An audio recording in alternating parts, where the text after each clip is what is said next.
Hey, what's up, team? I just want to do a quick video on how we basically mute and unmute channels at Back of House. So it's similar to how we've done it in the past, only this time we have a console and an actual button to hit. So in the past, the way Back of House has been set up is it's been somewhat separate from front of house, in the sense that whenever a pastor goes up on platform, you have to unmute him in everybody's ears. So basically you have to go to his channel, unmute it in order for the band to hear it in their mix. Same thing front of house has to do to hear it in the auditorium.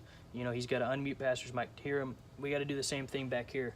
So before, we used to do this on a computer with the mouse and a keyboard, and you know, you scroll up and you click the mute button to mute pastor or to unmute him.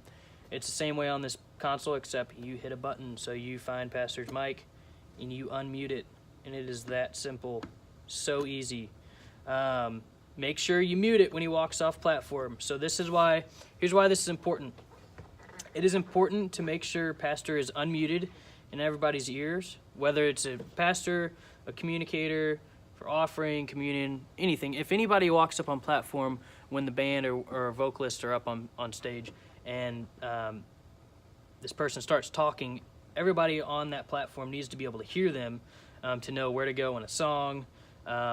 Let's say pastor goes up and makes an announcement for like a ministry moment or something like that, and he's asking the band to go back into the chorus of a specific song. Well, if they can't hear pastor, they're not going to know where to go or what to do. So that's why it's important to make sure pastor is unmuted, or whoever walks up, whether they're on the host mic, backup mic, ear set mic, whatever it is. If you've got somebody walking on stage, they need to be unmuted so the band and vocalists can hear them. It is equally as important to make sure that person is muted when they walk off stage. Let's say we have a pastor that walks off stage after making an announcement and they've got to go use the restroom. Well, if that microphone is unmuted in everybody's ears, everybody on platform who's trying to lead worship, trying to get through their music, they're hearing this pastor in a restroom. It's probably a terrible example, but it's real, it happens. So it is very important to make sure pastor is muted anytime they walk off platform.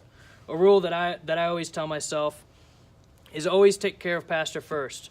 When he walks on stage, always, before you do anything else, before you fade out, you know, the band, before you make any transitional movements in the mix, always make sure you mute pastor or unmute pastor. So if he's walking on, first thing you do, take care of pastor, unmute him. And then you can make your transition, whatever you need to do. And as soon as he's wrapping up and about to walk off, when he starts walking off, first thing you do is you mute that pastor before you do anything else. You know, a lot of people get really caught up in the mix and like get caught up in, you know, all the faders that they've got to move to get in and out of certain transitions, and totally forget about muting the pastor. Now next thing you know, the pastor's, you know, talking to somebody sitting next to him, and everybody can hear the conversation, and we don't want that. It's a distraction to the congregation. It's a distraction, you know, if you're at Back House, it's a distraction to everybody on platform. So we want to make sure we do everything that we can to support those that are on that platform, and give them the best sound that they could possibly have. So that's that. Let me know if you have any questions.